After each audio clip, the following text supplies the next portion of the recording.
हर area में कुछ चेहरे चमकते हैं। नीट और JEE जैसे एग्जाम्स में AIR1, AIR2, AIR3 ये वो कहानियां हैं जिन्हें हमें बताया जाता है, जिन्हें हम सुनते हैं और जिन पर हम विश्वास करते हैं। पर क्या कभी आपने सोचा है कि इन एक या दो सक्सेसफुल कहानियों के पीछे कितनी ऐसी कहानियां हैं जो कभी बताई नहीं जाती? कितनी मेहनत, कितने सपने, कितनी उम्मीदें जो बस धूल फाकती रह जाती हैं। और फिर हमारा दिमाग अक्सर एक ऐसे जाल में फंस जाता है जिसे कहते हैं सर्वाइवरशिप बायस। हम सिर्फ उन पर ध्यान देते हैं जो बच गए, जो सक्सेसफुल हो गए। बिल्कुल वैसे ही जैसे सेकेंड वर्ल्ड वॉर का एक किस्सा पता है, जब अलाइड फोर्सेस के बॉम्बर प्लेन्स दुश्मन टेरिटरी पर मिशन करके वापस आ रहे थे, तो जो प्लेन्स वापस आ गए थे उन प्लेन की बॉडी पर कई गोलियों के निशान थे और निशानों को देखकर इंजीनियर ने बोला जहाँ गोलियों के निशान है वो वीक स्पॉट्स है, चलो उस पर एक्स्ट्रा कवच लगा देते हैं। अब आप सोच रहे होंगे इसमें गलत क्या है, सही ही तो बोला है। लेकिन उसी वक्त एक मैथमेटिशियन अब्राहम वार्ड ने इंजीनियर से बोला आप सिर्फ वापस आए प्लेन्स को देख रहे हो, लेकिन कई प्लेन्स हैं जो वापस नहीं आए, उन पर कहाँ गोलियां लगी है ये कोई नहीं जानता। ऐसे ही हम टॉपर्स की कहानी सुनते हैं, पर जो फेल हुए उनसे क्या सीख सकते हैं ये मौका कई स्टूडेंट्स गवा देते हैं। आज इस वीडियो में हम ऐसी रियलिटी को देखेंगे जो कभी किसी कोचिंग के पोस्टर पर नहीं लिखी जाती, जो लाखों स्टूडेंट के सपनों के पीछे छुपी होती है। कैसे ये कोचिंग इंडस्ट्री आपके और आपके पेरेंट्स के दिमाग से खिलती है।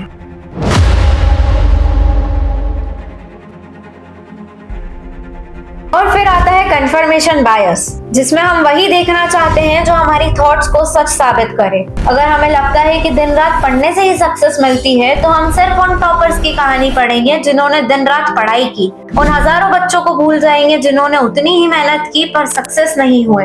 इसमें आपकी भी गलती नहीं है, क्योंकि इस गेम में फंसाने का काम कोचिंग इंस्टीट्यूट बहुत अच्छे से करते हैं। अब आप में से कई लोग ये सोच रहे होंगे कि उनका तो बिजनेस मॉडल ही ये है, टॉपर का चेहरा बोर्ड पर नहीं दिखाएंगे तो उनके इंस्टीट्यूट में एडमिशन लेगा कौन, उनका बिजनेस ग्रो होगा कैसे? यस, बिल्कुल राइट, इसे कहते हैं चेरी पिकिंग। पूरे बाल्टी में से बस कुछ मीठे चेरी उठा लिए और खट्टे चेरी को टोकरी में ही छोड़ दिया। डाटा में से सिर्फ अच्छे रिजल्ट दिखाना और खराब रिजल्ट को छुपा देना ये एक कंफ्यूजन पैदा करता है, जबकि रियलिटी कुछ और भी हो सकती है। 90% फैट फ्री कहना 10% फैट कहने से ज्यादा अट्रैक्टिव लगता है ना? यही आपके साथ हो रहा है।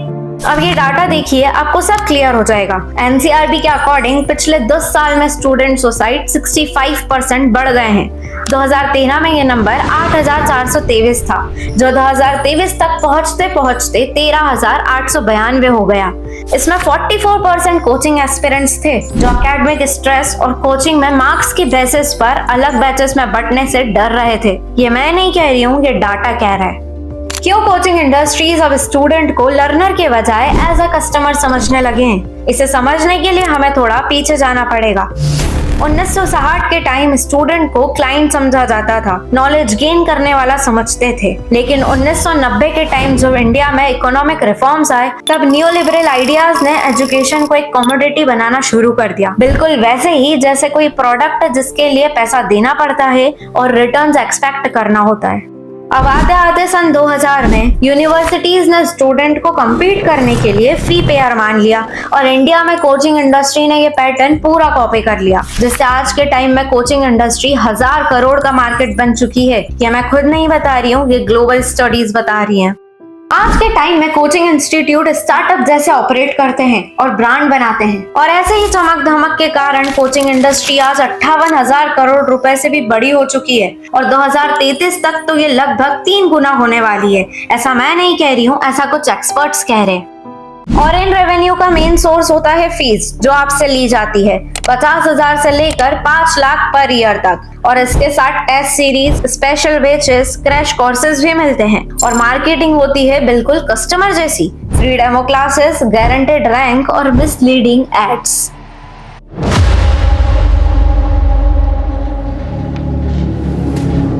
जब हम किसी कोचिंग इंस्टीट्यूट में एडमिशन लेने जाते हैं तब हम बहुत जल्दी में होते हैं कि सीट बुक करो वरना बैच फुल हो जाएगा, और इस प्रेशर में हम बिना पढ़े लंबे चौड़े फॉर्म्स पर साइन कर देते हैं। और इन्हीं फॉर्म्स में छोटे छोटे वर्ड्स में लिखा होता है admission fee is non refundable और non refund after 7 to 15 days. और कई बार तो कोर्स मटेरियल फी के नाम पर टोटल फी का 30 to 40% हिस्सा पहले ही काट लिया जाता है। और अगर आप रिफंड के लिए एलिजिबल भी हैं तो भी इंस्टीट्यूट इसे इतना मुश्किल बना देते हैं कि आप खुद ही हार मान लेते हैं। इसके लिए इंडिया में कंज्यूमर प्रोटेक्शन एक्ट 2019 के अंडर स्टूडेंट को कंज्यूमर डिक्लेयर किया गया है और कहा गया है कि कोई भी इंस्टीट्यूट रिफंड देने से मना करता है तो NDRC या CCPA पे कंप्लेंट कर सकते हैं। और नेशनल कंज्यूमर हेल्पलाइन को साल 2023-24 में 16,000 से ज्यादा कंप्लेंट मिली है, जिनमें से ज्यादातर कंप्लेंट रिफंड को लेकर थी। और 2025 तक CCPA ने 45 इंस्टीट्यूट पर करोड़ों का फाइन लगाया है सिर्फ मिसलीडिंग एड्स के लिए, जो आपको और आपके पेरेंट्स को घुमा फिरा कर गलत डिसीजन लेने पर मजबूर करते हैं। विजन IAS, दृष्टि IAS, दीक्षांत IAS, ये सारी UPSC एग्जाम्स की बहुत बड़ी कोचिंग इंस्टीट्यूट्स हैं। इन पर CCPA ने मिसलीडिंग एड्स के खिलाफ लाखों का फाइन लगा रखा है। इसी वजह से कोचिंग इंडस्ट्री हर साल हजारों करोड़ों रुपए कमा रही है, जहां अब एजुकेशन से ज्यादा मार्केटिंग प्रोडक्ट बना दिया गया है, क्योंकि कोचिंग इंस्टीट्यूट बहुत अच्छे से जानते हैं पेरेंट्स की सबसे बड़ी वीकनेस क्या है, अपने बच्चे के लिए बेस्ट करने की मजबूरी और पीछे रह जाने का डर। इसलिए हर जगह सिर्फ टॉपर्स दिखाए जाते हैं, लेकिन कभी ये नहीं बताया जाता कि 10,000 में से सिर्फ 100 बच्चे ही सिलेक्ट क्यों होते हैं। ये अपनी ऑनलाइन ब्रांड वैल्यू बनाने के लिए लाखों रुपए खर्च करते हैं, हेलो इफेक्ट की तरह, जहां 1-2 टॉपर्स को पूरे बैच के सक्सेस के तौर पर दिखाया जाता है। अगर वो ये बता दें कि उनके यहाँ 50% स्टूडेंट बीच में से ही कोचिंग छोड़ देते हैं तो उनकी ब्रांड वैल्यू गिर जाएगी, तो क्या आप वहाँ एडमिशन लेंगे? बिल्कुल नहीं। कई बार तो एक ही टॉपर की फोटो सारे इंस्टीट्यूट अपने AIR रैंक में दिखा देते हैं। इससे आप कैसे किसी इंस्टीट्यूट पर बिलीव करोगे? My intention with this video is not to spread hate against any coaching industry. Coaching can be useful, लेकिन जो स्टूडेंट्स आज इतने सपने लेकर कोचिंग इंडस्ट्री में एडमिशन लेते हैं, जो इतनी महंगी फीस अफोर्ड नहीं कर पाते, वो पेरेंट्स अपनी जिंदगी की पूरी कमाई को बच्चे की कोचिंग में लगा देते हैं। इसलिए आपको और आपके पेरेंट्स को कंज्यूमर प्रोटेक्शन 2019 जैसे एक्ट पता होना चाहिए और एक्स्ट्रा हिडन फीस और रिफंड पॉलिसी को ठीक से पढ़ना चाहिए। But the reality is coaching industry एक एजुकेशन हब से ज्यादा एक मनी मेकिंग मशीन बन चुकी है।